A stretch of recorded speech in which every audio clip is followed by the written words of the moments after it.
Hello, I'm the Angry Spork, taking issue with G.I. Joe vs. Transformers 2.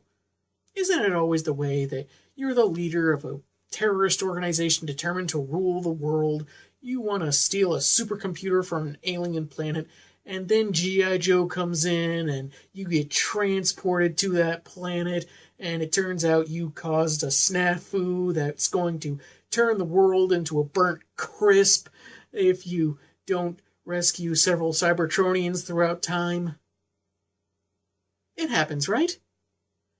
Anyway, we've seen two teams complete their mission so far, so let's see if this story from 2004 stands the test of time. Oh, I apologize for nothing.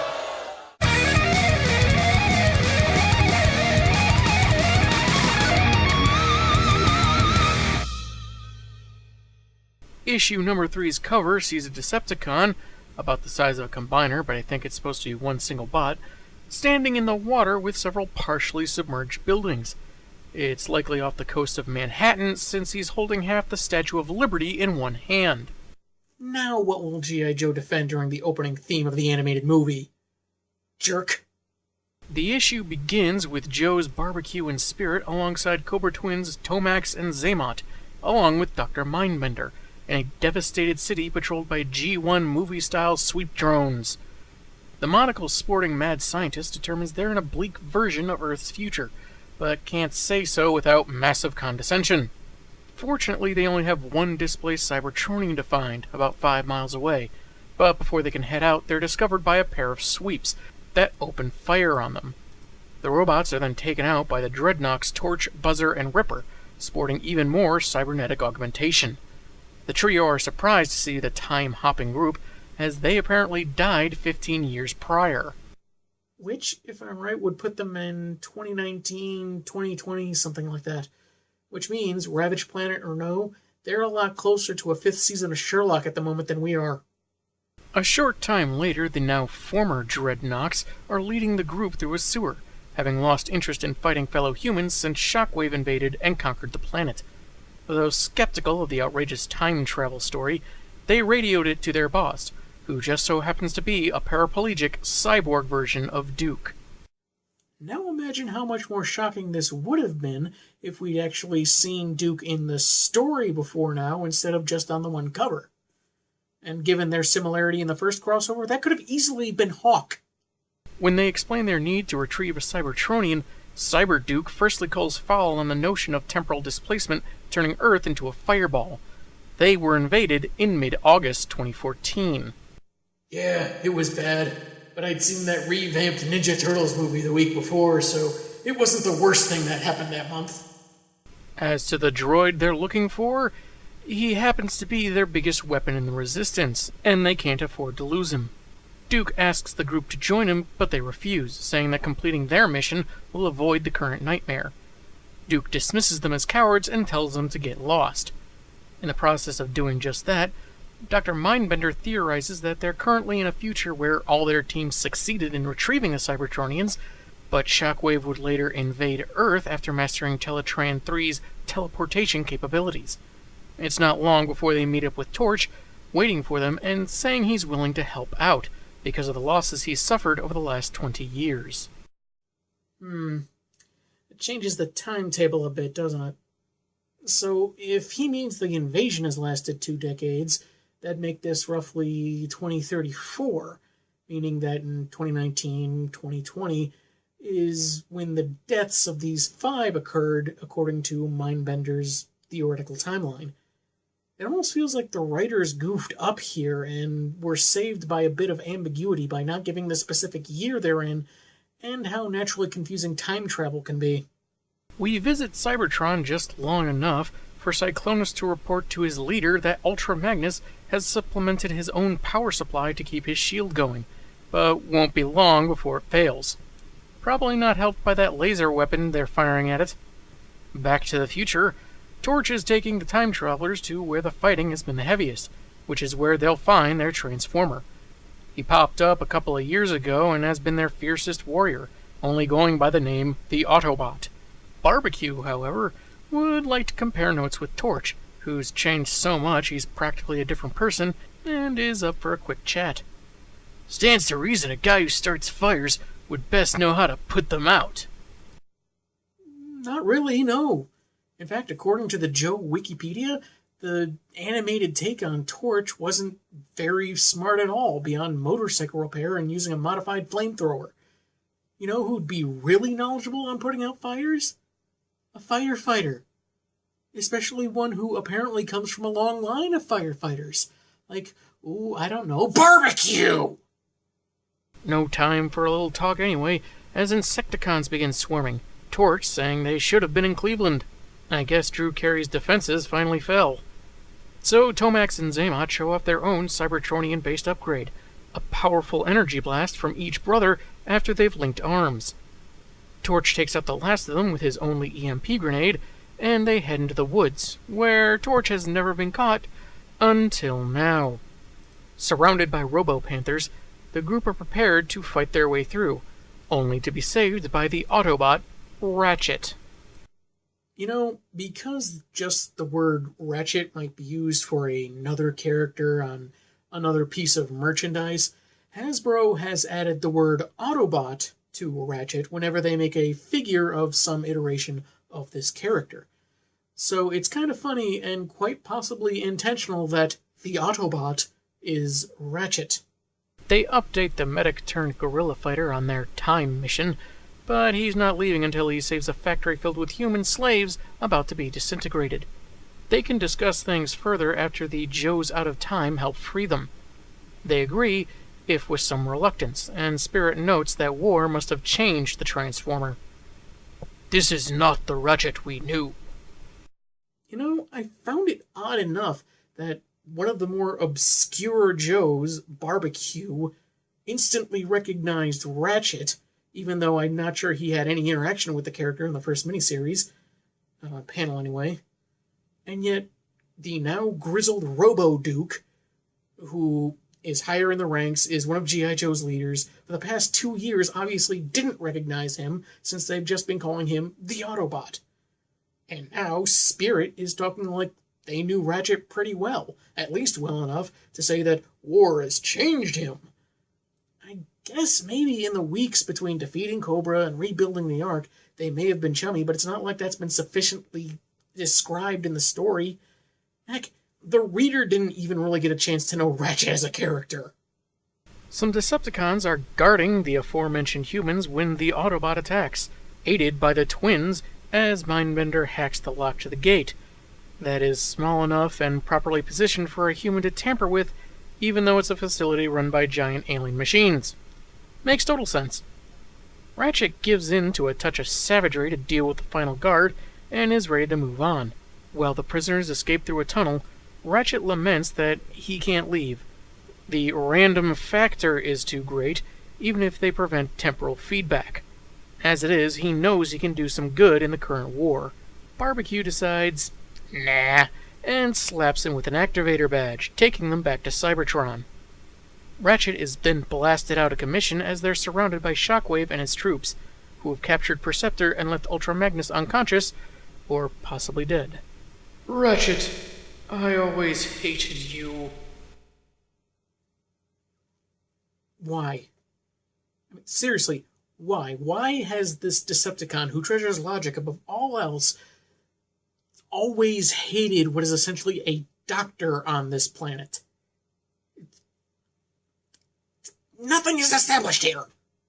Tomax and Xamot attempt their crowd control maneuver, but one of them is blasted to a pile of cinders before they establish a link. I'm pretty sure it was Tomax. Anyway, Shockwave orders the humans secured in case he needs them later, and explains to Perceptor that he enabled Cobra to find and develop the means to transport to Cybertron as part of the Decepticons' plans to conquer Earth. With the knowledge of the sweeping fire that will soon befall the planet if the last away team doesn't return, he adjusts Teletran 3 to keep the gate open but not allow anyone through. A little bit of waiting, and Earth will be his. He mentions losing track of most of his captives in an explosion we never saw after Magnus' shield fell. We see Beachhead, Beret Guy, and Lady J skulking through corridors just their size. And it seems Jay is back in her uniform since we last saw her in a jumpsuit. I guess she changed before that unseen explosion, given the battle damage. Getting their blending in clothes wasn't really explained, but it was something of a minor detail, so I can understand why it was left out. But it also didn't explain what they did with their usual attire before they found Jazz. I mean, did they have them on underneath, or hide them until they found Jazz and then got them before getting Bumblebee? Or, you know what, let's just move on, because this is about to get as confusing as the time travel stuff. Issue number 4's cover is pretty neat. Jay atop a roaring Grimlock against a charged electric background. The phrase riding the metal dinosaur comes to mind, but it sounds like a colloquial metaphor for an addiction to machine shop reality shows. Autobots, we're going to prove who we are. Sorry, Bayformers Prime, Lady J did it first, and by virtue of not being in the Bay movies, did it best. Also by virtue of being Lady J. Don't judge me! We open to the tower being surrounded in the air as well as the ground. Character captions between CoverGirl, Stalker, Destro, and Beachhead noting how they lost track of the other Joes and Cobras when the shield fell, as well as the Autobots, and how they have to remain radio silent to avoid detection. And on the splash page between the beret guy I don't remember from the cartoon and the name Stalker being mentioned for the first time in this story, I'm guessing that's him. And the Joepedia confirms as much. Funny how the first time they bother to mention this guy by his code name is in a narration caption in the final issue in a panel he's not even in. You know what would have helped clear this little confusion up? Captions! See? Admittedly, they did do the same thing with CoverGirl, but since I knew her from the cartoon, I didn't notice it right away. And wait, Xamot is there? Why? He was captured with the third away team. After the explosion, when everyone's scattered? And Lady J's back in her 70s, guys? Did she decide to change back after her uniform got torn up? Or did no one bother to tell the artists about continuity for the past couple issues? Anyway, Storm Shadow arrives after doing some recon, his back a bit crispier than normal, explaining that his extra time in hiding let him see Shockwave lock out the final away team. So he can draw a schematic of the sequence used on Teletrain 3. After a few minutes, CoverGirl is tending to his wounds while Beachhead devises a plan he can't take part in. It requires anyone that has 0 metal on or inside their bodies to climb up the way they came down, and the only ones who qualify are Lady J and Roadblock. In their underwear. Considering how fan-service-y comics can get, points to the artists for restraining themselves where Lady J is concerned. I'm sure I won't have a reason to rescind that anytime soon. They begin their climb, and we jump to the Decepticons, one of whom, not Cyclonus, begins talking to Shockwave, and the statement is concluded by Cyclonus as if he'd been talking the whole time. Which is weird. Anyway, he remarks surprise at the leader's plan, thinking he'd overestimated the Earthlings' capabilities to make use of the teleporter using scraps. The logistician says humans are clever but observably predictable, and he plans to vivisect some of them once they've been rooted out of the tower, for educational purposes, so it's okay.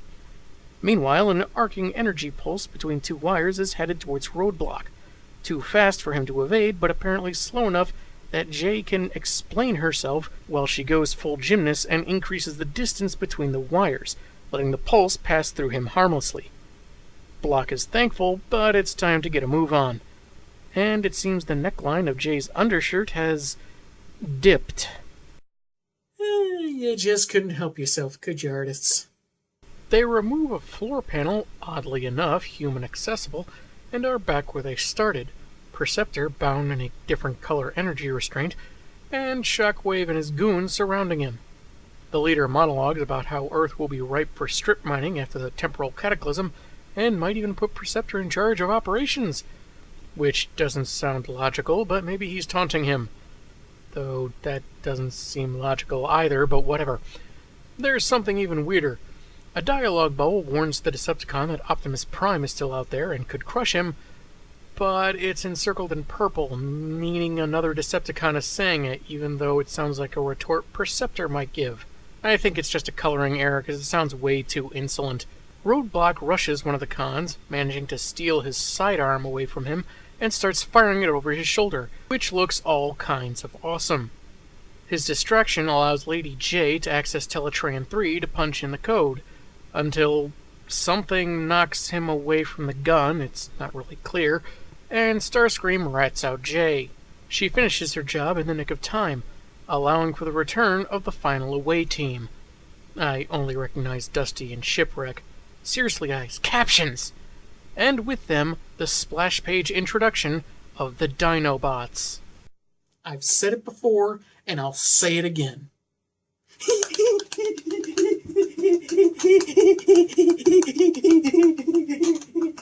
Grimlock and his crew are quick to take on the Decepticons, and look, no one had to threaten their lives to do it.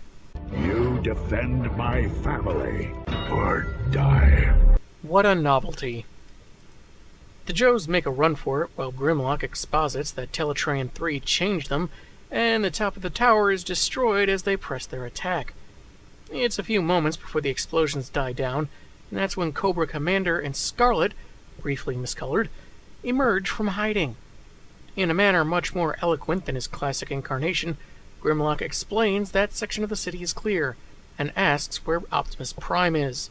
Yet despite his more normalized speech, his line about crushing all Decepticons still sounds more natural from him than some dialogue from some bots. We will kill them all. What a criminal waste of Peter Cullen's voice! It's a day later, which I'm sure must have been fun for humans on a planet not equipped to facilitate organic life. You know, food, restrooms, mattresses. And Prime exchanges gratitude with the Joes, while CoverGirl and Storm Shadow give each other maybe-you're-not-so-bad glances, and Destro bickers with Cobra Commander in a heated exchange with no dialogue. Upon returning to Earth, all traces of the jump gate will have to be destroyed so Earth is never imperiled like this again. Huh, Jay's neckline did another dive, but it looks like she borrowed someone's jacket anyway. Baroness, still rocking her 30s-era gown, asks whatever happened to Starscream, the commander's ace in the hole. He thinks the con escaped during the Dinobot attack and doesn't really much care. At that moment, on the other side of the planet, Shockwave is being repaired while Screamer is brought in, pleading that he was a captive, forced to do the bidding of the blue-cloaked human, and begging to return to his rightful place on Cybertron. Considering the Seeker was the only one to see one of the Joes tampering with Teletran 3, Shockwave is willing to go with it. And that's when a pre-recorded message plays through Starscream's chest. Anticipating the Decepticon's return to his fellow bots, Cobra Commander's message is intended for his boss bot. Starscream has been an unending thorn in my side. He is insolent, lazy, would have killed me if he had half the chance, and at this point has become next to worthless. But it's nothing 45 pounds of plastic explosive I lined his housing with won't fix. I know, I also would have liked the classic "this message will self-destruct" line from Mission Impossible, but what are the odds the Transformers would have gotten the reference? 3 months later, Dr. Mindbender is taken from a maximum security facility in Spokane, Washington, by 2 NSA agents, and taken to that lab we briefly saw in the first story. Seriously guys, captions are your friends. I could only remember this because I had to double-check the first story. Once there, he's instructed to take the elevator to level 17, and not come back up, or he will be killed. Already having realized they are not NSA, he complies and is horrified by some bodies on the ground. The comic ends as the Mad Doctor is told he will assist in opening the dimensional doorways wide, all in the name of Cobra-La and Unicron. And that was G.I. Joe versus Transformers 2. It was an okay follow-up, though I think the conveniences and unexplained elements made it a bit weaker than its predecessor. I like the premise well enough, and we get to see some interesting new forms of the Transformers, which may have made for some cool figures, but probably too niche to be worth production. They continue to build this shared universe of theirs, with new takes on how the Dinobots came to be, In this case, I guess there were 5 random Autobots that got sent back in time, and teasing the introduction of Cobra La, likely including Serpentor, though sometimes it felt like the writers relied a bit too heavily on their own knowledge of G.I. Joe and Transformers lore, which may leave some readers in the dust. This wouldn't have been a problem if, like I kept saying, they used a few more appropriate captions.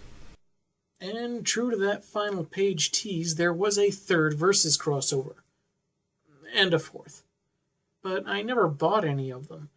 I think at the time I might have thought the first 2 were enough, but now I am admittedly a little curious to see where they went with it.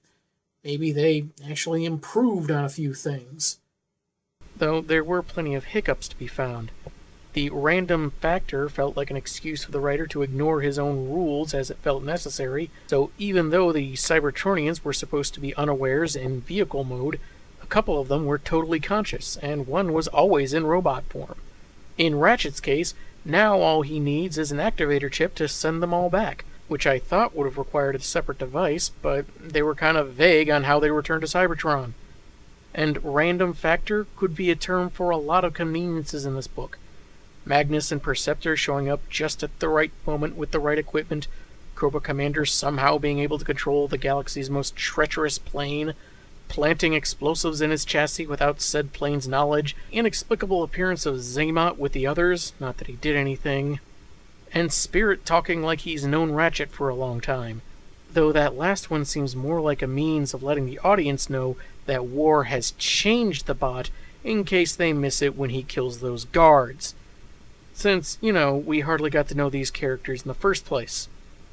And I noticed that in the first issue, it looks like Wheeljack's getting zapped through time. One of the covers features him as part of a tower, but he never actually appears as one of the displaced Cybertronians in the story proper. Then you have the whole possible future in general. In a weird way, I think Mindbender's theory makes a kind of sense, that it's a timeline where they succeed, but Shockwave comes and takes over the planet. Yet we saw them succeed, and then Starscream went kablooey. It would have to be a version of events where Scream either never exploded or did so away from the new Decepticon leader. Though, according to this gentleman's post, who says he's an explosive expert, C4 is only marginally more powerful than dynamite, and when Baroness detonated some TNT that a Decepticon was unknowingly hauling, he didn't seem much damaged by it. So maybe the Commander's bomb wasn't all that fatal. Just as well, since we hardly ever really saw any insolent laziness he derided in Starscream, so this countermeasure seems really out of left field. Just like how Double C managed to keep him under his fleshy thumb in the first place. But that wasn't the only thing to just pop up in this story. Some Joes showed up, did something, then left. Some stood around, didn't really seem to do anything. We get a dramatic reveal of Future Duke that lacked the precedence to be all that dramatic, and Lady J changing clothes as often as her neckline changed depth. And it felt like a real missed opportunity that we didn't see any of the adventures of the prehistoric team that found the Dinobots. What were they like? Were they acting like dinosaurs, or were they sleeping, or what? Was it more or less of a cakewalk than some of the previous missions? I found it odd that Dr. Mindbender was behind bars, but no indication of anyone else in the organization getting arrested. Maybe they explain it in Part 3. Despite the inconsistencies, the art itself feels much smoother than its predecessor, with lights and shadows on characters having a more clean feel to them. Kind of like in an animated series. Though I did notice a similarity to a comic I reviewed last year. Several times, Tech Jacket would have backgrounds that were just gradients, and it seemed kind of simple. They do that in this book, but the effect matches the color and tone set up in earlier panels with more background detail. Uses of the same colors and hues for the gradient backgrounds made the effect feel more natural, so the art wasn't entirely inconsistent. For all the fun and potential of the premise, the story's pacing can be shaky. It sometimes ignores its own rules and lets many of its incompatible elements slide. Not unlike a couple of series I reviewed again last year. It's got some fun moments, yes, but I think it might be trying to maintain that wave of nostalgia from the first installment. It's true that I've read worse stories than this, but it's still not great. I'm the Angry Spork, and man, have I got issues.